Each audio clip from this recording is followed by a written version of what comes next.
Hi everyone, কেমন আছো তোমরা? আশা করি সবাই ভালো আছো। এটা ছিল সেহরির টাইম। আজকে সেহরির থেকেই তোমাদের ভিডিও করে দেখাচ্ছি।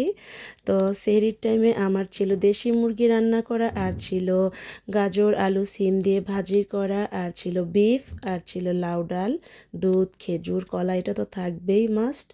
এই তো সেহরি খেয়ে লম্বা একটা ঘুম দিলাম, যেহেতু আজকে শুক্রবার। শুক্রবার মানে একটু লেট করে ঘুম থেকে ওঠা। তো প্রতিদিন যেহেতু কলেজ থাকে, আমার উঠতে হয় অনেক তাড়াতাড়ি, অনেক আর্লি উঠি। বাট আজকে শুক্রবার বলে বন্ধ আছে, ইভেন রমজান, এজন্য একটু লেট করে ওঠা হয়েছে।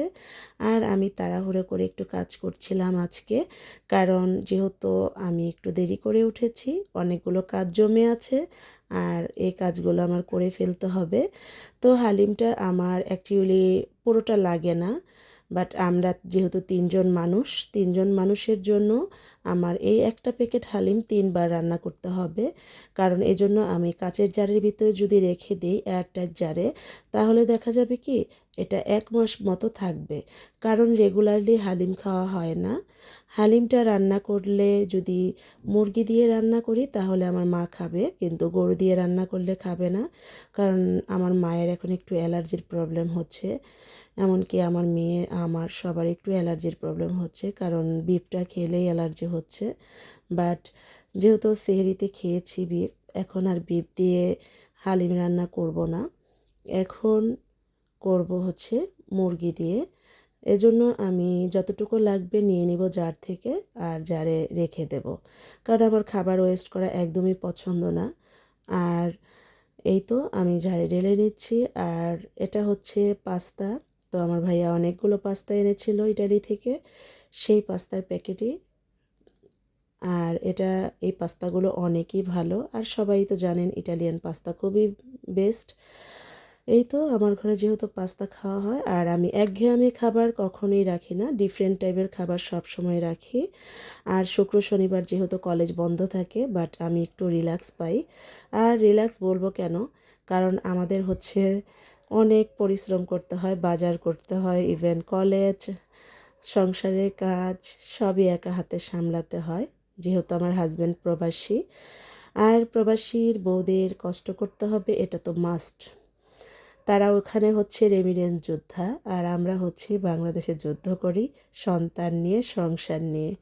এই তো অনেক কথা বলে ফেললাম বলতে বলতে। আমি জারে পাস্তাটা ঢেলে নিচ্ছি। আর এই পাস্তাটা আমার ফ্যামিলি মেম্বার অনেক পছন্দ করে। আর আমার ভাইও আমার মায়ের জন্য অনেকগুলো পাস্তা এনেছে, কারণ যেহেতু মা অনেক পছন্দ করে, আমার মেয়েও পছন্দ করে। এই তো, তো সবাইকে গিফট করার পরেও আমাদের ঘরে রয়ে গিয়েছে, সেটা খাবো। আর দেখা যায় ইটালিয়ান বলেন, বাংলাদেশি বলেন, সব টাইপের খাবারই খাওয়া হয়। এমন না আমি খুব এক্সপেন্সিভ মানুষ যে সব সময় ইটালিয়ান পাস্তা খাই, কেউ আবার ভেবে নেবেন না এটা। এই তো আমি সব জারগুলো একটু ক্লিন করে নিচ্ছি। আমি জার যখন রিফিল করা হয়, আমি প্রতি শুক্রবারই রিফিল করে নিই যতটা জার খালি হয়। কারণ আমি সপ্তাহের জিনিস একবারে ঢেলে নিই, যাতে আমার হাতের নাগালে থাকে, সপ্তাহে আমি একটু রিল্যাক্স পাই। কারণ যেহেতু আমার প্রতিদিন কলেজ থাকে, এজন্য আমি এক সপ্তাহের কাছে একবারে করে নিই। আর এখন হচ্ছে টমেটোর সিজন। এই টমেটোর সিজনে যদি এভাবে করে টমেটো ফ্রোজেন করে রাখা যায় কেটে, এমনকি আপনার সস বানিয়ে যদি রাখা যায়, অনেক ভালো হয়। আর অনেক ফ্রেশ টমেটো ছিল, যেহেতু এখন রিজনেবল প্রাইজে পাওয়া যাচ্ছে, যেহেতু 20 টাকা কেজি টমেটো। বাট আমি বলবো এই টাইমে যদি টমেটো সস বানিয়ে রেখে দেওয়া যায়, এইভাবে করে আপনি বছর জুড়ে খেতে পারবেন। এখন আমি লবণ দিয়ে টমেটোটা প্রথমে ধুয়ে নিয়েছি, ধুয়ে কেটে লবণ দিয়ে আমি এখন ইন্ডাকশন অন করে দিয়েছি। এখন সেদ্ধ হওয়া পর্যন্ত আমার অপেক্ষা করতে হবে। দেখুন কতটা পানি উঠে গেছে, এক ফোঁটা পানিও দেওয়া যাবে না এই সসটা বানানোর জন্য। তো আপনারা চাইলে এটার সাথে কেমিক্যাল ইউজ করতে পারেন, বাট আমি কোনো কিছু ইউজ করব না। কারণ আমি এখন দিয়ে দিলাম পাকা মরিচ, আর দিয়ে দিলাম রসুন অনেকগুলো। এই রসুনগুলো ছিলে কোষগুলো আমি অনেকগুলো দিয়েছি। আর এখানে আমি ব্লেন্ডার করে চালনি দিয়ে চেলে, তারপর আমি এখন মরিচের গুঁড়ো, চিনি আর দিলাম ভিনেগার। সাদা যেই ভিনেগারটা আছে, হোয়াইট ভিনেগার, সেটা দিলাম। এখন আমি দিয়ে দিব চিলি ফ্লেক্স। আর লবণ আমি সেদ্ধ করার টাইমেই দিয়েছি, এজন্য আর লবণ আর ইউজ করব না। দেখুন এভাবে একদম দোকানের কেনা সসের মতো হয়েছে, শুধু ব্লেন্ডার করে নিলেই হবে। আর এই তো আপনাদের ভাইয়া জায়নামাজ, ট্যাং, আমাদের জন্য প্রয়োজনীয় কিছু জিনিস পাঠিয়েছে, আরও কিছু জিনিস পাঠিয়েছে, সেগুলো আর দেখালাম না। যেগুলো দেখানোর সেগুলোই দেখালাম।